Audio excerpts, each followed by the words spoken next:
ఈ ఎగ్స్ చూడండి ఫ్రెండ్స్, నాకైతే ఇక్కడ కనిపించాయి. కింద 4 అయితే ఉన్నాయి. ఈ గుడ్లు అయితే చిన్నగా ఉన్నాయి. ఇవి నాకు తెలిసి రెడ్ వాంటెడ్ బుల్బుల్ అని అనుకుంటున్నాను.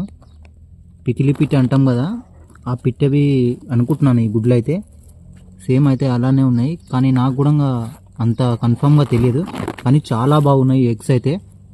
నేనైతే వాటిని ముట్టుకోవట్లేదు, ఎందుకంటే మళ్ళీ వాటిని ముట్టుకుంటే మళ్ళీ ఇక్కడికి పక్షి అనేది ఇక్కడికి రాదు, మళ్ళీ పొదగదనమాట. పొదగకపోవడం వల్ల మళ్ళీ పక్షులు అనేవి రావు అన్నమాట ఈ ఎగ్స్ నుంచి. అందుకని నేనైతే వాటిని కొంచెం దూరం నుంచి వీడియో అనేది తీస్తున్నాను. చూసారా, చాలా బాగున్నాయి ఎగ్స్ అయితే. చాలా చిన్నగా ఉన్నాయి. చూసారా, చాలా బాగున్నాయి. ఎంత బాగున్నాయి చూడండి.